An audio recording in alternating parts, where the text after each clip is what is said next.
And welcome to the last session with me ever in your lives. I see you're about to cry. That's fine. You know, it's good to let your emotions speak out. I have a good friend, and it's really weird. He completely blocked, and he realized that, it's just because he was blocking himself.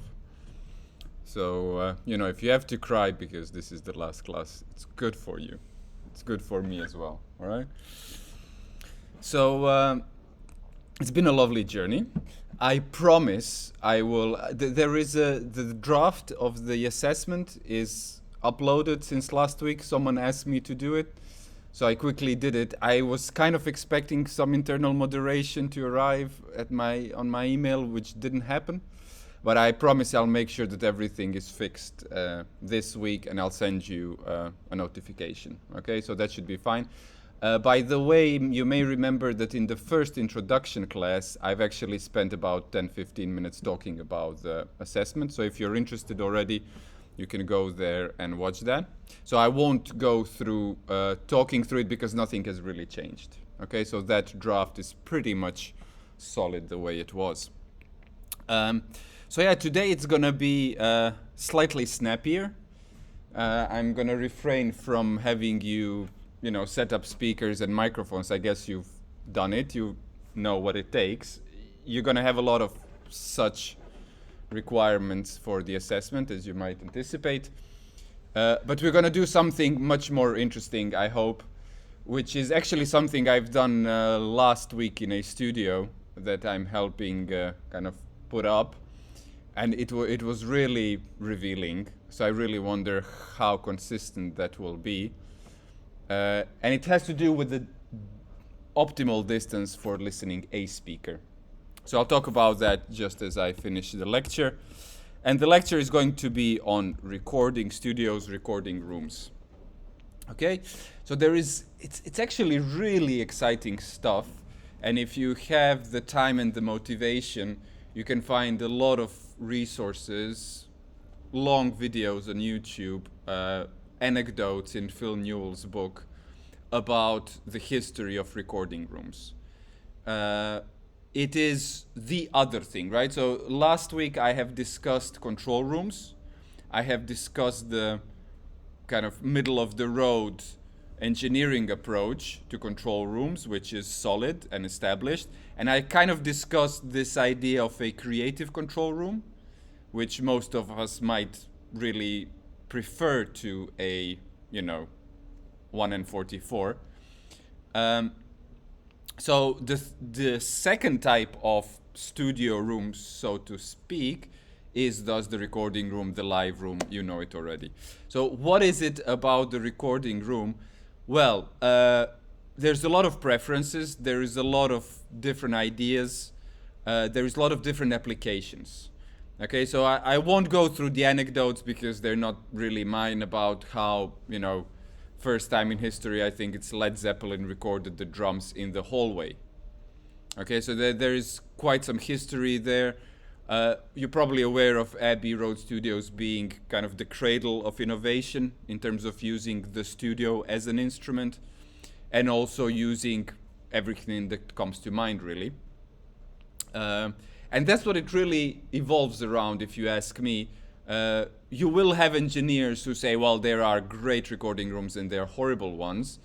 I would argue that that largely depends on the purpose and on one's ability to use the room.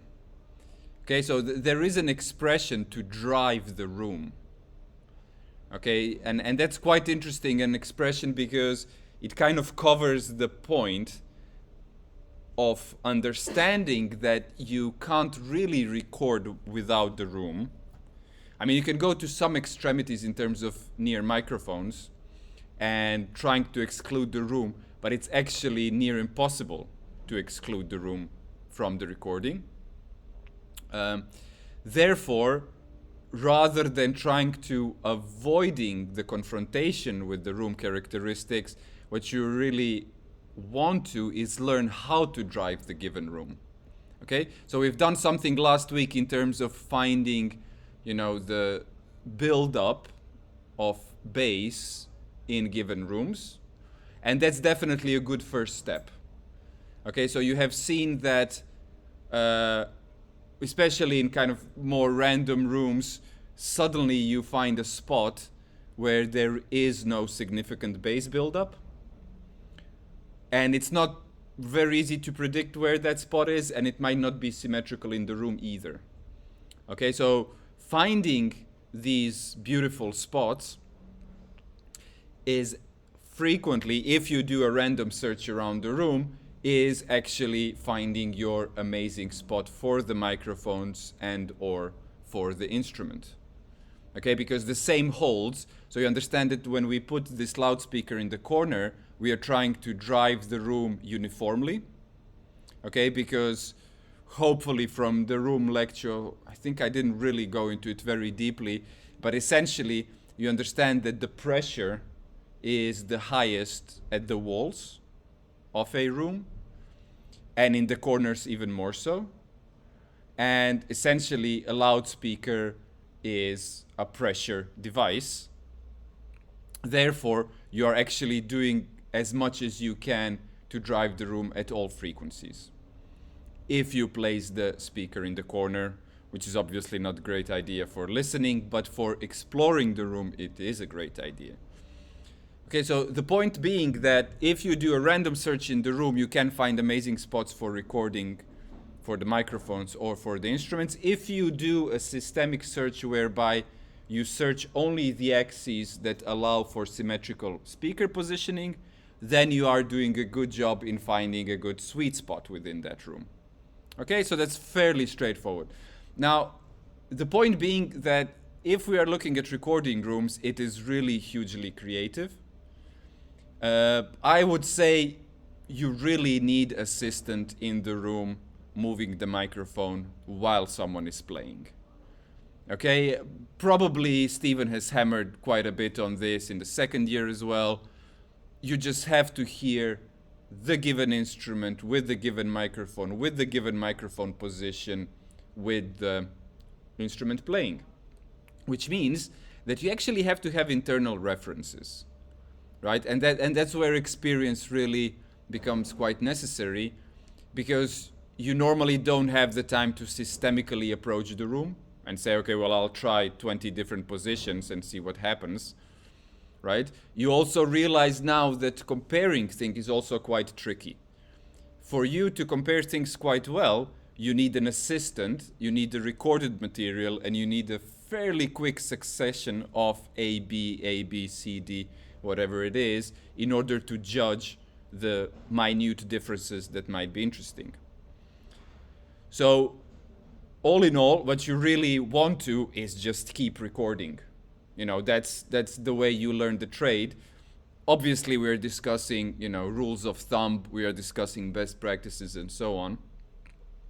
But it cannot be said that 1/71 is bad for flute recording, right? It's you understand also probably by now the variability of the response within the space in relation to the microphone as well. So it is a really difficult argument to say that a given room is really impossible. Now, obviously, there's considerations like noise floors, right? If the guys are building something outdoors, then it's obviously not suitable.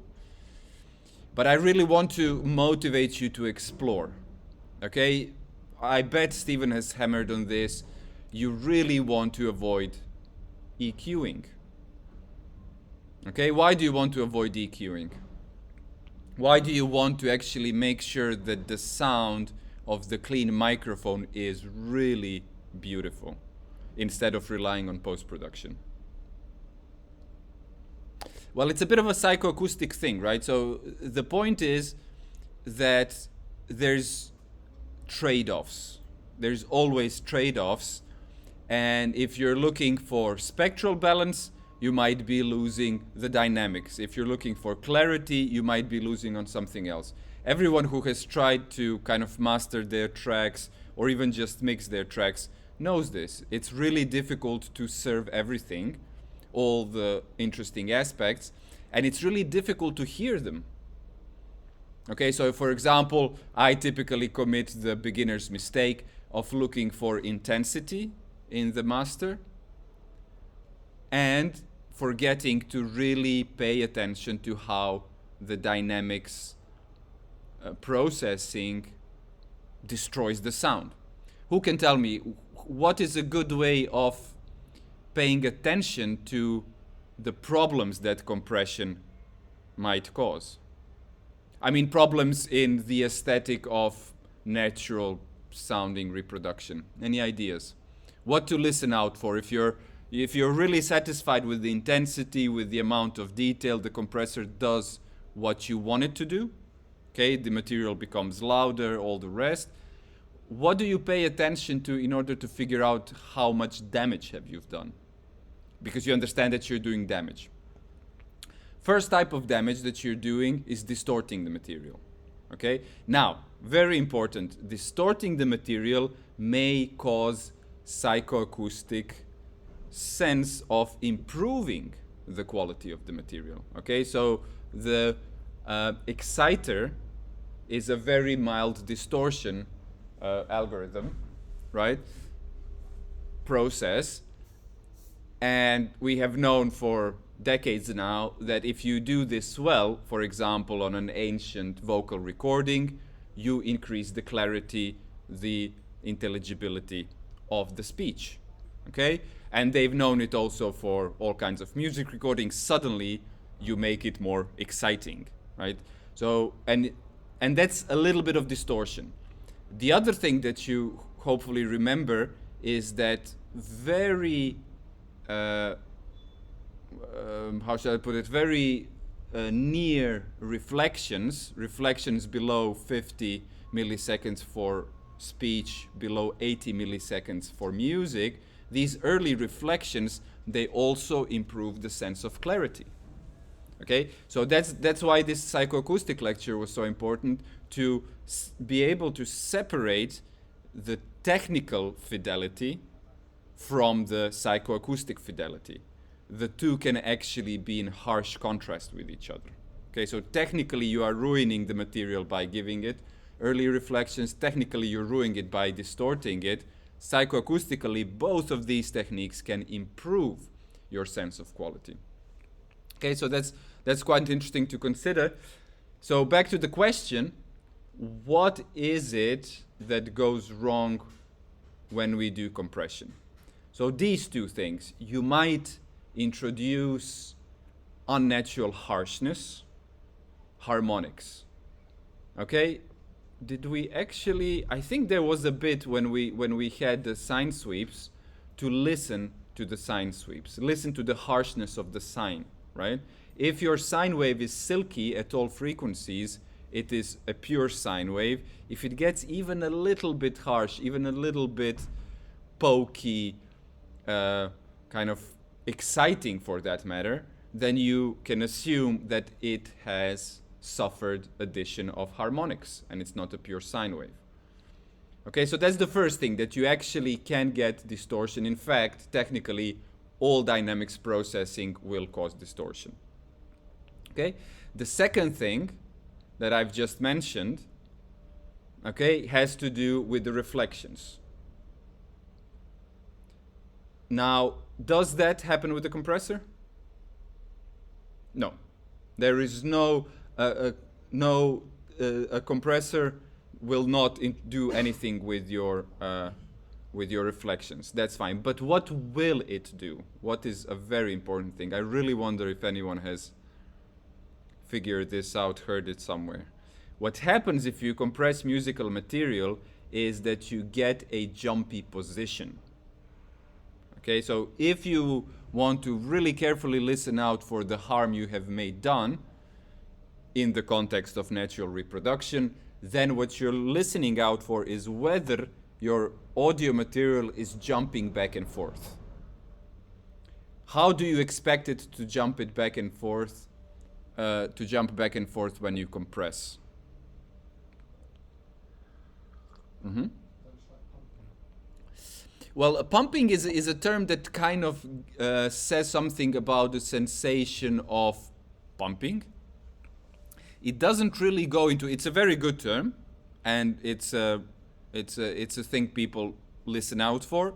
It's a thing which can be your aesthetic goal to get your beats pumping. Nothing wrong about that. If you get your harp solo piece pumping, maybe you're not doing it service. But pumping is still not defined. It could be part of it because it's just a metaphor, right? It could be anything. But the spatial jumping back and forth of the material has to do with the decrease of amplitude when the attack kicks in. Okay? So with the decrease of amplitude, because we have really strong references in terms of how does a natural decay sound like, right? What you're doing is you're making the transients softer and thereby sending them to the back. Okay, so you can really try to focus. It's a really interesting exercise. Even with mild compression, can you identify that back and forth movement in relation to the transients and the sustained portions of your sounds? Okay, so that's this other thing. So I probably wandered off a bit, but in any case, I see that these things can be informative, quite crucial. We're talking about recording in general terms anyway. Okay, so we've talked about rooms in general, and I won't go into the kind of self-evident stuff here much. So this is more for your reference. What I want to discuss is the types of recording rooms, kind of the general things that we can say and how we can classify them. So the first and the kind of most self-evident thing you might be interested in is what we call a neutral room. Okay, so it is an attempt to have a room which is purposeful, useful for many, many different things. Can happen that you obtain such a room. Again, it's a bit of a question of interest, aesthetics as well. So one important rule: size matters. Okay, and I will talk about that in a second, how this is actually the case. And you've seen it already, but I have a little slide on this, so I'll just leave that for a bit later. Now, even though we call these rooms neutral, it is quite important to note that they do need to sound good. Okay? Sounding good is not necessarily flat response. Okay? It depends a lot on all the factors that I've been mentioning. Okay? So it is a nice idea to have these neutral rooms, but typically you would have to have quite large rooms and some flexibility, which I will talk about in a bit as well.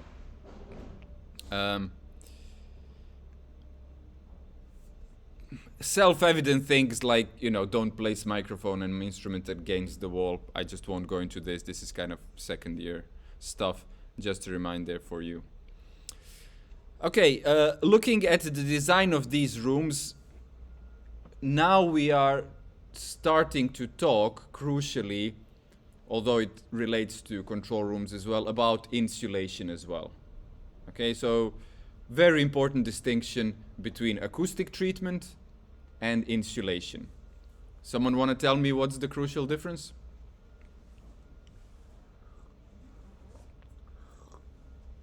So acoustic treatment is for the people inside the studio.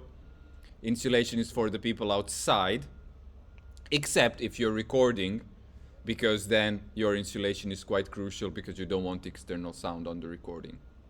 Okay? But the thing is that with acoustic treatment, your rule of thumb pretty much is that you need to treat 20% of the surface. You may argue a bit less, but definitely not less than 10% of the surface to get any valuable difference. Which means that you have this situation where you just have to push in as much treatment, the kind that it needs, as possible. Okay? On the other hand, the insulation has the very basic principle of the weakest link. Okay, so it's a kind of a completely different way of thinking, because for insulation, if I have only 1% messed up, gap in the wall, bad ventilation, one thing that is messed up messes up the whole thing. Okay, if you do acoustic treatment, this is not the case.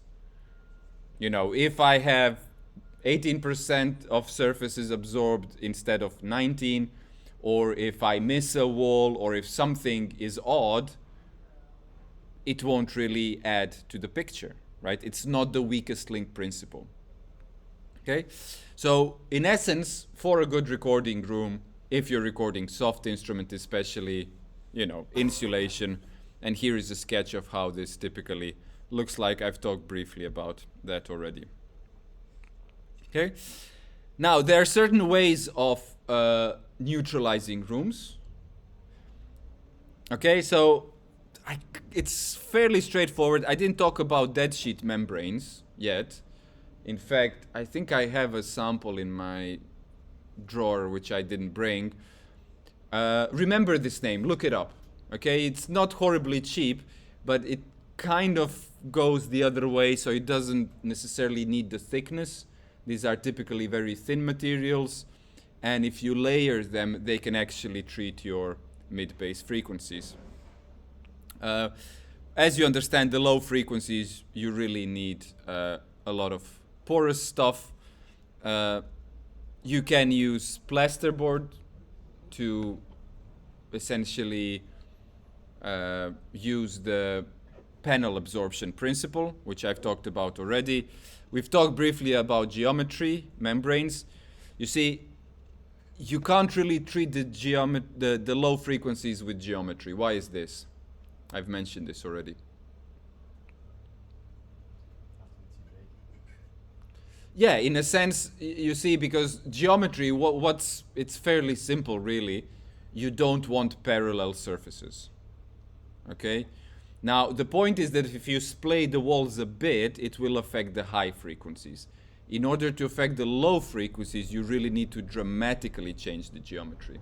Okay? And also the fact that, as we will see shortly in this very important slide, if the room is not sufficiently big, then you are actually in the pressure zone. Okay, so it's just, I will talk about the pressure zone in a second, although I did mention it already. Okay. Okay, now in terms of the shells, you've probably heard of this. It's an interesting technique. I hope to have one timber house inside the actual studio one day to experiment a bit with this. It's tricky, I must say. I remember I was in a flat in Amsterdam some 10 years ago, maybe 15 now, and the pianist, she had the cash for it that I worked with. She actually had a room built inside the room, inside her flat, you know, to save the neighbors, to get good recordings and all the rest. And it was done by professionals, and it didn't really work that well. So it's kind of tricky. We do have here such shells, as you know. Our fridge is a shell. 1N50 suite is a set of shells. So it is essentially the idea that if you have a room inside the room, you will be doing quite a lot in terms of insulation, and that is crucial. In the following weeks, so next week you will have Bruce talking about venues, and 2 weeks after, Max will come from Mac Acoustics, and he will talk a lot, I hope, about flanking. Okay, I didn't introduce this concept. You might have heard this term. Essentially, the point is that the sound will not only be transmitted through air, but it will be transmitted through solid materials. And every junction, every connection of two solid materials may be used as a way of alleviating flanking. Okay, so you will see, he will talk about, you know, how you do this and how you can connect up walls with some care for this principle. Okay, so this is actually the really crucial thing to understand and remember in terms of room acoustics, and it relates to the size. So I have asked you once to use the MROC room modeling website, and you might have spotted that it will actually give you the Schroeder frequency. Okay, so that's the FL. Schroeder frequency is this cutoff point, which depends on the size of the room. The larger the room, the lower it goes. And this cutoff point is crucial because it is where the problems caused by the modes kind of level out. The point about this graph is that every room will have these four main principles in terms of how it behaves acoustically.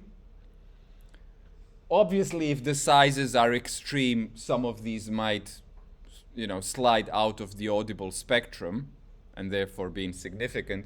But in principle, what you have is the pressure zone. Okay, so these are the frequencies, the spectral region for which the room does not produce a variety in pressure. Okay, so the whole room acts as one bubble, you can imagine.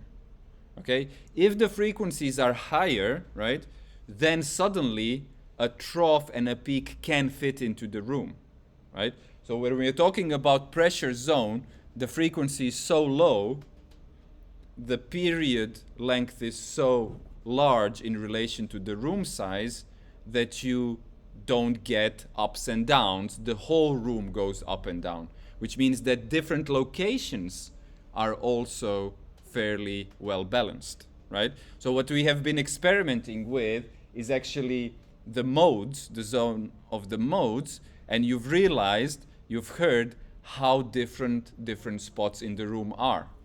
Now, because not every room has subs and all the rest, but try it. See, typically 1N50 is good for this. These are small rooms and they have a sub inside.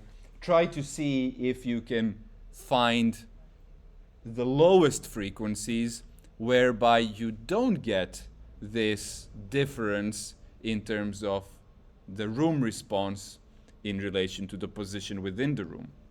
Okay? So actually pressure zone is really safe. It's a really nice thing because it flattens out normally the response, and especially because the position in the room is less significant. Now, the most problematic area, as it's probably obvious, is the area when we are facing the lowest frequencies that resonate in the room.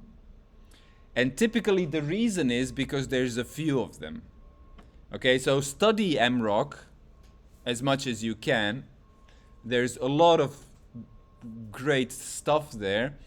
There is also a measure of the number of modes per octave. Maybe you have spotted that as well. And it tells you essentially whether you have an octave which is really problematic in relation to the others, because what you want is a balanced amount of modes well spread within the bass. Okay? We didn't talk much about the ratio of cuboid rooms, of the dimensions of cuboid rooms. It's a really interesting topic. Look it up. It's, there's a bit of magic in there. You will have people subscribe to certain things. One thing to keep in mind, maybe some of you have studied design of reverbs, and you've come across the term of coprime numbers. Okay? In simple terms, coprime numbers, what they do, they don't resonate. Okay? So if I have an integer multiple between two numbers, dimensions, frequencies, you can assume that they resonate along. Okay? They're kind of sympathetic to each other. So in order to find frequencies or dimensions which are not sympathetic to each other, which distribute in this frequency spectrum, you should look up ways of producing coprime numbers. So in essence, what we're looking at is one of the ways of doing this is doing really large decimals. Okay, that's your kind of go-to if you're into this. You know, you want to make a reverb sound a bit less tinny, or a bit less trivial, or a bit less old school for that matter.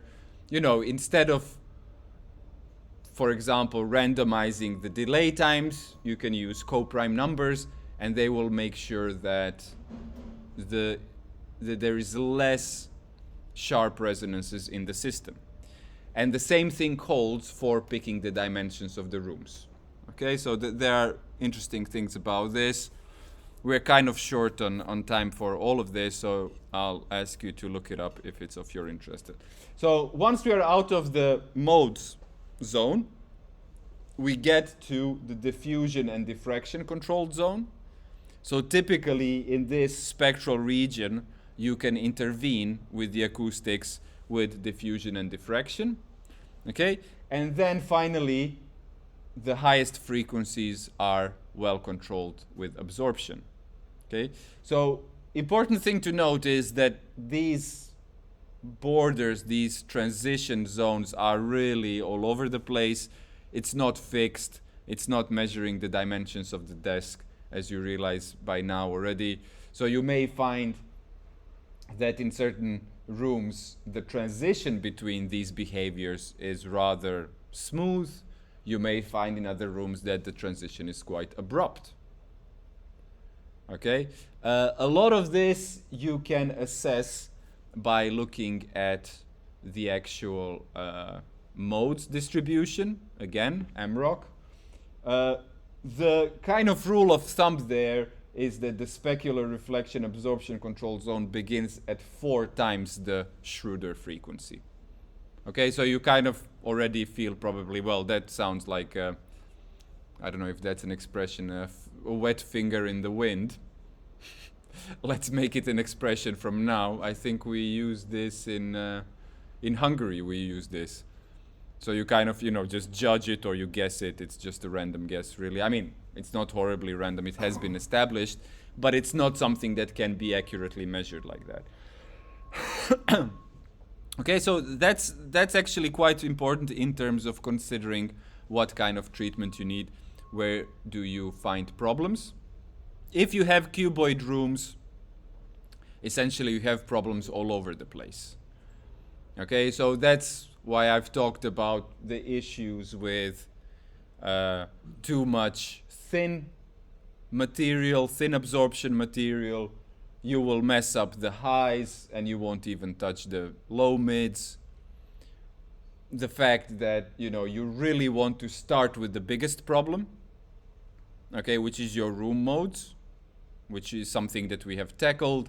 Find them, figure them out, see if the locations in the room can alleviate the problems. Otherwise, start, you know, putting bass traps in the right positions. Interestingly, I don't know if this is going to confuse you a bit, but maybe that's worth it as well. You see, the ear is also a pressure sensor device, right? So we hear louder sound against the wall where the pressure is higher.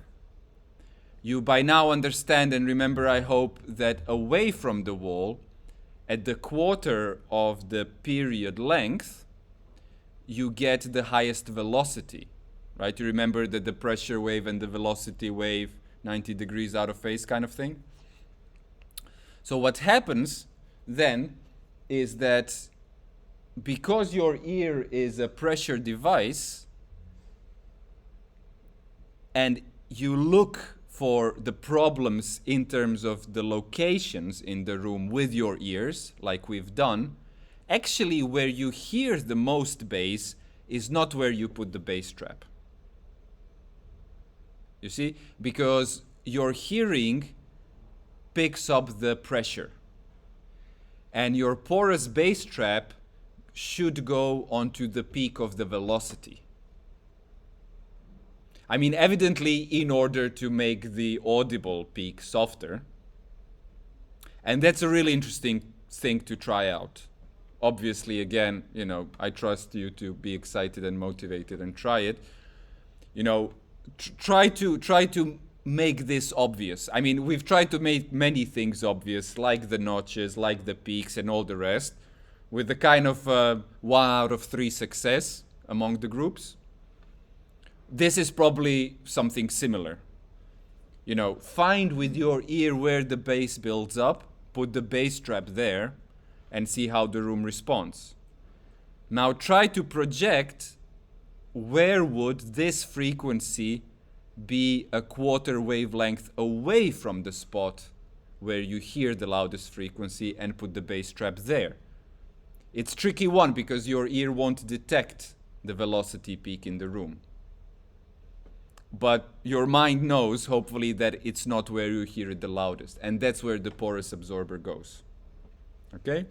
So these are, you know, I mean, it's a beautiful thing because there's a lot of different ideas. This is one of them. If we were, you know, set with 10 professional acousticians, we would probably largely disagree about some of these ideas, techniques, which is just beautiful. Okay, I think these were the kind of the really interesting things in terms of the kind of slightly deeper theory. Some of this is fairly self-evident in terms of the dialogue rooms, some numbers in there if you're looking into building these or appropriating something for dialogue. It's interesting to look at the theory. Evidently there is quite some, I mean evidently or not, there's quite some literature on dialogue rooms because radio shows, dialogue recordings were fairly significant in the past. And, you know, if you had a studio, you had the dialogue room. And it's interesting to read about this. As I say, there's quite a lot of literature because you see how they actually derive conclusions based on the understanding of the character of the signal. So a lot of it depends, for example, on the fundamental frequency of human voice. And everything below is actually not very significant for a dialogue room. Okay, so it kind of shows how important it is to consider what you're trying to do in the room, and that the idea that, you know, a room is either good or bad is not necessarily easy to defend. Okay, so we've talked briefly about neutral rooms, straightforward. What is slightly less straightforward is the distinction between bright rooms and wet rooms. Okay, because both types of rooms will have reflections. So it's not about one having a significantly less amount of reflections. It is about the character of the reflections that they have. Okay, so bright rooms will have short reverberation times. Most of the reflections will come very early and they will die away quickly. Okay, so what you have then is typically a good amount of absorption, right? And the question is, where is this absorption in a bright room? So we are saying that for a bright room, what you're looking at is a lot of early reflections that die away quickly. So you remember all those graphs where we've looked at the primary, secondary, tertiary reflections, and how the actual points of reflection tend to group on different portions of the wall. Okay, so what you have then with the bright room is that typically your lower order reflections are not absorbed. You want them, you want the early reflections, you want a lot of them. What you're trying to absorb is higher order reflections, right? So you're placing absorption in the corners. Okay, because typically the flat walls on the sides will be the source of lower order reflections. And once you look at those graphs, when you look at the fourth order reflection or a fifth order reflection, most of these things will at one point go through a corner. A lower order reflection will not go through a corner. Okay, so that's your bright room. And then the wet room, and then the psychoacoustic aspect of this is really crucial, right? Because the wet room is perceived as more lush, as more rich, but it doesn't say that it has less reflections. It is just the character of the reflection. So again, you see, if we have early reflections, we get a different impression compared to having late reflections. Okay? So typically then, with wet rooms, we have diffusion used to break up the modes, right? But kind of keep it wet. Okay? There is a good distribution of materials in the room, right? So we are getting a kind of a fairly smooth tail of the reverberation. We are not looking at fortifying the early ones. Okay? And then, evidently, because you're after the slushness, you get less absorption, more diffusion material in the room. In fact, it's quite an interesting concept. I thought I'd, made a discovery or an invention, but with some attention, I mean, I still didn't build it, but I thought it was quite a cool idea. Maybe some of you will be interested in, we can probably offer you a master's already. I'm not even sure. But the idea of a parabolic diffuser. Okay, so it's a really funny thing because a diffuser is supposed to scatter the sound. We've talked about these terms. Whereas a parabolic surface has a focal point, which essentially makes it so that the sound gets focused in a point. Like the parabola, like the antenna, it's the same principle.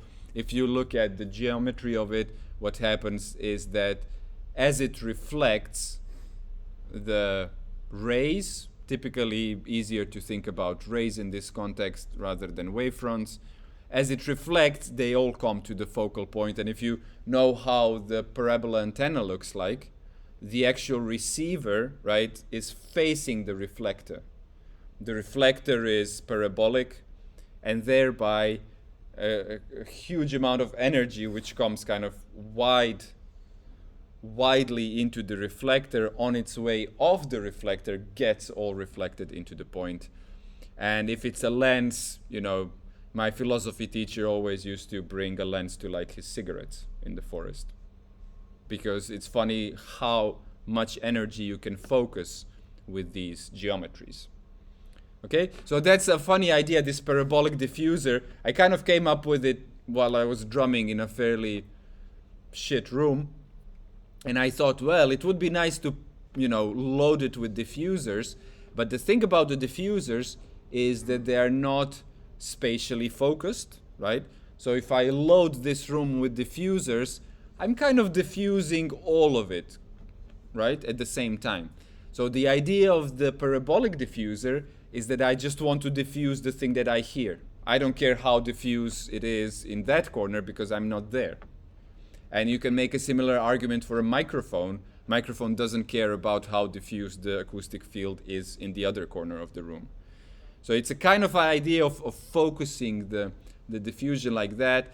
The issue here has to do with the radius, okay, or actually the focal point, because it's a parabola, it doesn't really have a radius. Parabola is your x squared function, right? So it has a kind of a curve, but it's not circular, so you cannot describe it with a radius. So the problem actually is that if you want a focal point at about, I don't know what you can imagine, maybe 2-3 meters away, if I'm set here and I have a corner and I think the reflections from this corner are ugly, if I try to make a parabola with this focal point, it's actually pretty flat. It doesn't really curve around much.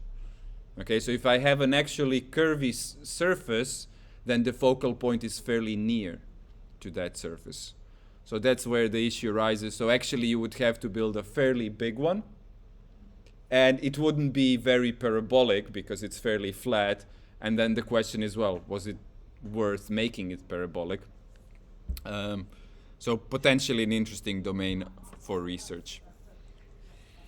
Okay, now one thing I haven't talked much about is the pleasantness and the musician. Okay, you might have musicians who will come into a studio and say, let me find a nice spot. They are rare. typically freaky improv, people will do this and kind of walk around the room, try out different positions. Your typical rock band will be like, yeah, we'll just put it close to the connector, the amp, whatever, put it on a chair or not. But actually, as you now realize, driving the room is a really big thing. So experimenting with this is crucial. And in a way, if it just has to be inspiring. In a way, we're looking for magic. I would, put that as a simple, very simplified term here. But to find it, you need the reference. You need to know as a musician, oh my God, this sounds really good right now. Or it's insufficiently good. And you know how we've discussed how in psychoacoustic all the parameters relate to each other. Similarly, in psychology, all the parameters relate to each other. So if I have cold feet, if I'm hungry, if there's something wrong in my subconscious, if I'm not totally smoothed like that, then it won't help. Okay, so in a way, and I'm not sure if Stephen has talked about this, but some of the books that I'm recommending will have a chapter on how do you treat the musicians in the studio. You really need to set them at ease. You really need to make sure that they are, in a really good environment to perform at their best, which is typically what we're after. Okay, stone rooms came about at a certain point. The nice thing about stone rooms is that they're very reflecting and very diffuse. Okay, so there is a question, about making diffusers. You're probably aware that most of them are made of wood. You might have a sense that, the surface treatment of this wood is crucial. The lacquer that you might use on the wood can change how the diffuser sounds. I'm not sure if you've heard how a diffuser sounds, so do it. Evidently, we don't have enough practicals for all of that. But we have a few diffusers hanging on the walls. Place a speaker next to it. Listen to the kind of reflection. Try to catch that reflection that it produces. Remove the diffuser. Listen to the bare wall. Put an absorber there. Listen to that. These things are quite crucial. Now, I'm also inspired by the kind of stone room idea, the diffuser, the better, the lusher, the more beautiful. If that's the aesthetic thing that you're after, it really works well. The nice thing about these stone rooms is, because the fact is, you see what I said about diffusion? Who remembers? What is the important thing if you want to balance diffusion across the spectrum? Yes. Randomness. Yes, randomness on different scales, right? So here, if you observe this stone room, there is some randomness on a very small scale, the surface of the blocks. There is some randomness at the range of the size of the blocks, because there are cavities between them. And in this case, you also see that the walls, you see how it is curved here. There is something random at an even larger scale. Yeah? So in order to diffuse the whole audible spectrum, we really need something random at a large scale, meter, 2 meters, medium scale, half meter, small scale, 2-3 centimeters. Okay? So that's what we are after in terms of balanced diffusion. Typically what you get in a stone room is that the ceiling is really strongly absorbing, because it does get a bit too much. Okay, it's beautiful and all the rest, but hey. So typically, it's not all reflective, it's not all diffuse. Okay, next principle is variable acoustic. All the stuff I've done and all advice I've given is, as much as possible, get things in the studio which are allowing you to vary the acoustic.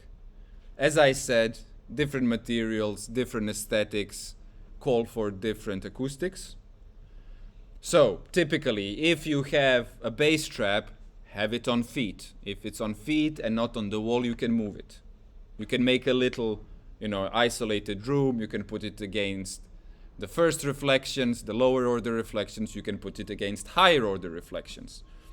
If you're building a standing bass trap, I suggest one surface porous to absorb, the other side diffuse, because then you just turn them around and suddenly you have a diffuser instead of the absorber. I mean, obviously it will absorb, but then more so just the bass.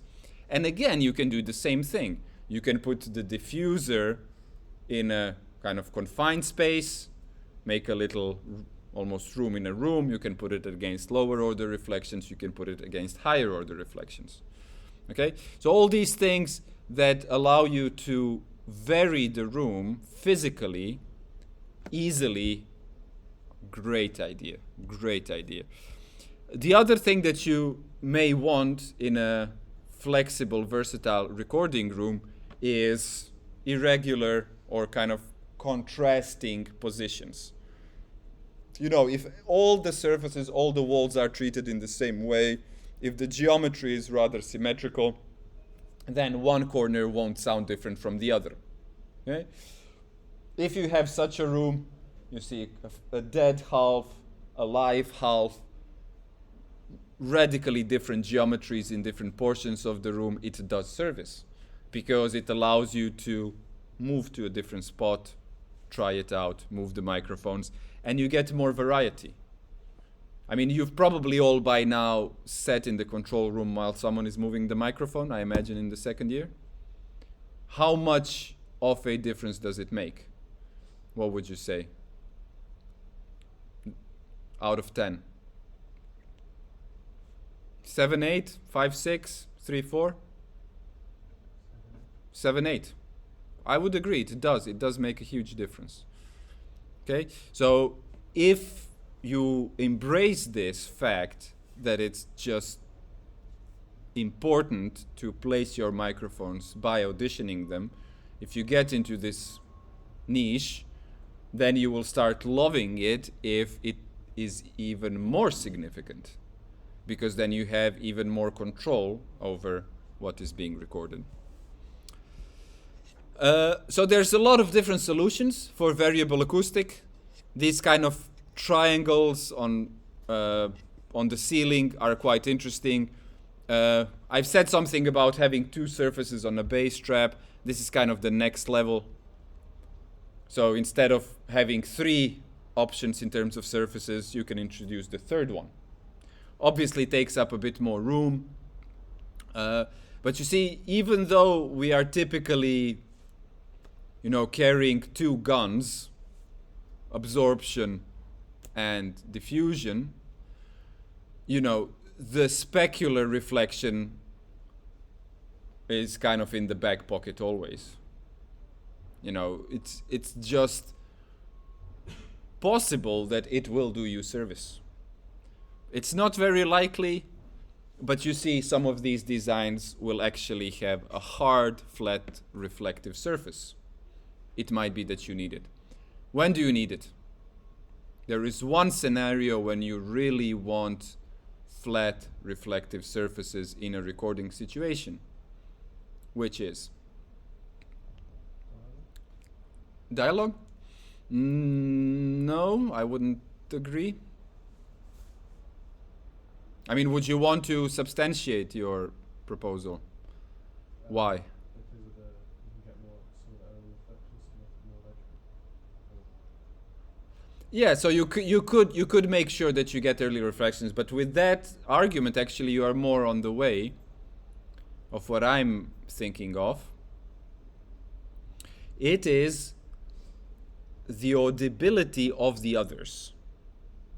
So if you're recording multiple instruments in the same room, it could be that people don't hear each other. So we've discussed this briefly when I said pay attention to how in concert halls, you actually have installed reflective walls just around the orchestra.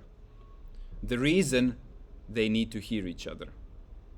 Okay, so if you have a 2 diffuse room, if you have large distances to avoid crosstalk from microphones, it might be that, it's kind of evident, If I set up my recording session such that I have cleaner microphone signals, more isolated microphone signals, then the musicians are also more isolated. Goes hand in hand. Okay? Cool, so think about these things. Room size. I've said something about size matters, just so you see a ratio. These are our lovely rooms here. Well, 2 and 26 is not one of them anymore. It's been a while. But Abbey Road Studio, ceiling height 12.2 meters. People love this studio. And there it is. So you actually can spot absorption material, randomness, diffusion material. So is this a bright room or a wet room? Where are the reflectors, diffusers? Where are the absorbers? Which ones are there for the lower order reflections? Those wooden panels down there, they're diffusers. Will they treat lower order or higher order reflections? Lower order reflections, they're very near. First, second reflections. So I'm actually brightening the room. You see, the more distant surfaces are absorbed, right? Which will mean that higher order reflections will lose energy, which means that your reverberation tail will be rich and then drop abruptly. Okay, that's your bright room principle. Okay, floors, kind of self-evident stuff here. I won't go into this. General points, I think I made most of them. Performance spaces, it's kind of misplaced. You will hear about it next week. I believe I have discussed most of the stuff that has, that gives us problem with small spaces. We've seen this one. I'm kind of wrapping up. Construction drawings you will see a lot in the last 2 weeks, which is after next week when Max comes in with his architecture background. And things like this, timber studs kind of isolating the walls from each other, isolating the walls from ceiling and floor. All of these things will help. If anyone does the first task in the assessment, which is figuring out the transmission characteristic between rooms, hint, look at these bits. I kind of deliberately leave, some room for, handing in an advanced study. So I'm not spoon feeding you exactly what you need to do. I'm giving you the framework. Most of people miss it. By the time you get to do it, this slide disappears from memory. Those of you who are paying attention are interested. Look at this. Look at sound reduction index. That is your official thing here. And it is expressed in dB. It has a spectral characteristic as well. This is typically your transmission characteristic through boundaries. Typically, boundaries will let the bass through and they will stop the highs. There is more to say about this, but I think I've said most of this. Do I want to go deeper into this? No, this is advanced stuff. If you want to think more about this, mass law is worth noting. It's kind of a very simple intuitive principle. If you want to stop sound, you need mass. Okay? So actually, if you want to stop a 20 hertz sound, you need half a meter thick lead wall. If you don't have it, you won't have stopped it. Okay? So evidently, we've talked a lot about porous absorption, which is typically what we have available and what we can work with. It is unlikely that you can put in a ton of lead into any old room. So it's a bit more of a theoretical consideration, but a worthwhile understanding, especially in relation to more complex bits right there. Mass law, good doubling of weight, interesting stuff. Also gives you reduction by 6 dB. just like the doubling of distance. So some overlap there. I've talked briefly about resonance. So look at this, be inspired. What does the thickness of glass do to the transmission? I won't go into this slightly more advanced stuff. Coincidence effect is one of those terms that it's a joker. It's a nice thing to at least have a sense of what it is. It has to do with the things that go wrong or that are different. I mean, wrong is always a question of purpose. But the things that happen when you have a coincident wave, a wave which is not perpendicular to the surface. And what happens is that the wavelength of the wave interacts, I might say, with the size of the boundary. And actually this bit, the coincidence effect, you can read even more about if you look at microphone membrane design. Electroacoustics, deep stuff. Because actually that's really unhelpful, especially for condenser microphones which have a very stiff membrane. And if you have non-perpendicular sound waves coming at it, which are related to the size of the membrane, things start happening. Okay? So typically condenser mics will have a bit of a bumpy high because you see the size of the membrane, maybe 3 centimeters for a large membrane, something like that, maybe 4.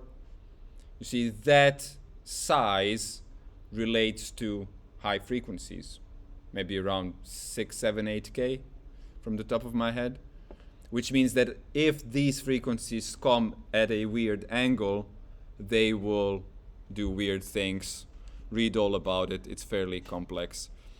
Coupling is a really interesting thing. I'm not sure how much of it came up in instrument acoustics that some of you might have studied.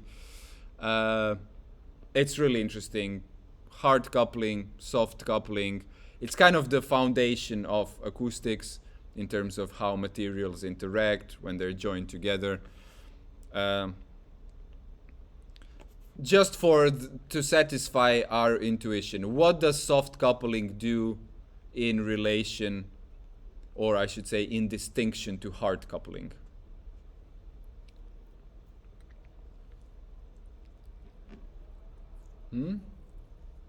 What are the two things that might happen? And which one is it? Well, it's all about transmission and reflection. Okay? So when does the reflection happen mostly? The reflection happens where you have an abrupt drop or increase of acoustic impedance. Okay? So if I have a hard material, if I have a floor tom leg made out of metal, and then there is a very soft foot on the bottom of it, that is a more dramatic change in acoustic impedance compared to it standing on the solid floor without the foot. Okay? So what happens then? Yep. Vibrations, if there was the soft foot, Yeah. vibrations would travel into the floor. They will reflect. They will isolate, right? We know this. That's why microphone stands have rubber feet as well, because then the transmission from the surface is lesser. But in terms of what happens in the microphone stand, which is insignificant for a microphone stand, but very significant for floor toms, is that if you have a floor tom on rubber feet, what happens is that the vibrations reflect. If the vibrations reflect, what are the two things that may happen? Well, one thing that happens is interference, and the two types of interference that may happen is constructive or destructive interference. So you're actually making the floor tom spectrum more bumpy, to put it in very simple terms. In practical terms, if you ask me, my aesthetic, it sounds worse. Try it. Actually it's really interesting because some floor toms suffer much less from this than other floor toms. But typically, if you have a floor tom, you strike it, you lift it with one hand, and then strike it, you get a different sound, a radically different sound. Another thing, we used to have a drum kit here, and I don't want to stretch it too long today. But the other thing that happens, you can try it with the high tom as well. If I have it 5 centimeter above the desk here, it sounds different than if I have it 10, 15, 20 centimeters above the desk. Same thing with the floor tom. The height from the floor will sometimes dramatically change the sound of it. Okay? It might be that it does the thing you want. I mean, typically if you have a hanging floor tom, so it's suspended at a single point, it's dangling quite a lot, you get a much longer decay, much more kind of open and natural sound. If it stands on 3 feet, it doesn't dangle that much, right? What you get is a kind of a essentially spectrally more complex sound because of these bumps that you get. You get less decay, you get a kind of a less natural sound. It doesn't ring out as freely. Which one do you want? I don't know. The producer should know, as the producer. Okay, so in any case, you know, we're scratching the surface of acoustics evidently here only, but I see it in you guys. Some of you are really motivated. Study it. It's the only way to go forward. Very briefly about mass spring systems. I've mentioned it before. Mass spring is your simplest oscillator. And a mass spring system can be produced in an electronic circuit. In an acoustic circuit, we have the term acoustic circuits. So if I attach cavities and necks, I'm kind of attaching electrical components. Okay? And it can be DSP components. It can be signal processing components that you attach to each other, and you get these circuits. And the simplest one, mass spring system, is actually your LCR. Okay? So LCR system is your system where you have a capacitor and a coil. With a capacitor and a coil, you can produce an oscillator. Okay? It's kind of, you can kind of imagine it as one acting as a low-pass filter, the other as a high-pass filter. This depends on the arrangement. So if you know a bit about electronics, you've probably seen a few crossovers. The intuitive approach, the kind of, you know, basic thing that you can probably remember is that the bit that you earth will die out. Okay? And what happens is that a condenser, okay, it can transmit high frequencies. They kind of jump across the plate. Whereas if you have a low frequency, which means that one plate is charging slowly, then the charge won't jump over so easily. Okay? So if you have a condenser in series, okay, it acts as a high-pass filter. The high come through. But if you have it in parallel, which means that you ground the other side of the condenser, then it's doing the inverse. Then you have a low-pass filter. Just scratching the surface, maybe triggering your imagination, inspiration to kind of study this. But from the perspective, it's useful to know that you can translate between acoustical, electrical, and signal processing circuits. There is kind of a very straightforward thing. Okay, I won't go too much into mass spring behavior. The interesting thing is that it comes back when you start studying the architecture side of this, which is something you will do shortly. It has a Q factor, resonance, bandwidth. I won't go into this. Okay, so I'm kind of wrapping it up. You have all these slides. Some of these will be discussed in slightly more detail. I've talked about insulation, windows. We are more into dealing with what we have in this module than really imagining the best possible thing and designing it. So just for your reference, you know, doors, windows, what you do in terms of these things. And a lovely lecture for you. I hope you will watch it. Okay? So that's that. You can shed a tear. I will briefly introduce the practical, just so it makes sense. It is on Blackboard already, and it is about audition of speaker projection. It is crucial. You see, in practicals, I'm mostly keen on you hearing things being different. And here we are going to try and hear how the distance from a loudspeaker makes a world of difference, or does it, and how this is fairly objective or not at all. Okay? So what we have set up for this week is in every room there is a tape measure, and I have a few pencils here. I kind of thought putting a pencil per room, which I'll trust you to do, because I have these sheets and I will trust you to tear them so every person gets only one part. I'm saving the environment and the trees. So the point is that what I have as a task is first of all collect some reference material. Okay? I actually didn't upload anything. I'll probably upload 2 tracks as soon as I'm back in the office, just so there is something. But I'm really interested also in what you guys have already, maybe as a reference track. Upload them there so that it is available in every room through the same link. This should work. It should be an open folder online. And then everyone listen to just one track on all the speakers in each room. So what you're doing is you're taking a single speaker, make sure it's not playing stereo, okay? And what you're doing is you're playing the track. I said something about between 3 meters and a half meter. It really is up to you. It's a kind of a ballpark thing, but this is maybe about 3 meters. We are typically dealing with near field monitors. This is kind of a mid-field transition, even maybe. Maybe with the ATCs in 44 you can take larger distance, play the track, and focus on what you hear as you come closer. Okay? Focus how it is different. The way I would put it is that as you come closer, there is a definite increase of detail. That's why I want full reference tracks.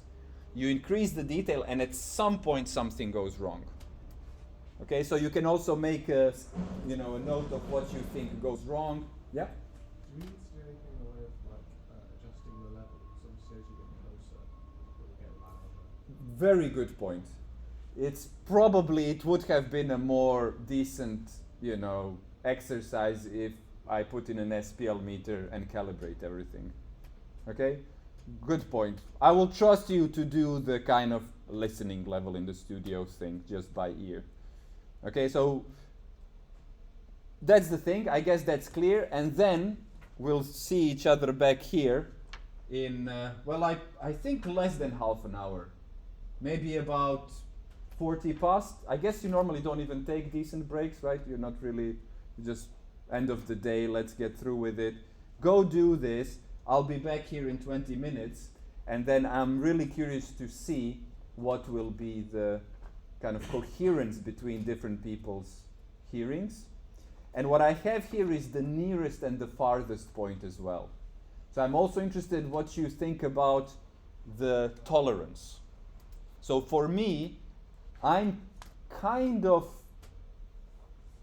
putting the same value for both. Because as I approach the speaker, I really want the detail to increase, and I really don't want things to go wrong. So I tend to kind of find the spot where I want to be in terms of the distance to the speaker. But you may not find that. That's why I have 2 values. If you say, well, actually it's a range, make it be a range, right? So there is a tape measure. You have to measure your distance to the speaker. Try to take kind of your ear to the membrane, right? The actual distance from the receiver and the source. And then the other thing which might be interesting, and we'll see about that, is the fact that we have 2 identical set of speakers in a few rooms. I think these are 8050s. Yeah, in the 50Bs we have the 8040s, or maybe one of them is 8050. I'm not even sure. Maybe it's a good thing if you know down, because it's also interesting to know how different that is if the same speaker is in a different room. Okay? And then also I'm very interested just to see how different is what people consider. Okay? Questions? Cool. Go for it, guys. And Try to be back in 20 minutes, which means, 1 or 2 minutes, not more per room. Obviously, there is more people than rooms. If someone feels like I want to go straight into it, do it now. If someone takes a break, that's probably fine because there might be a queue. All right? Cool. And don't forget to shed a tear, okay?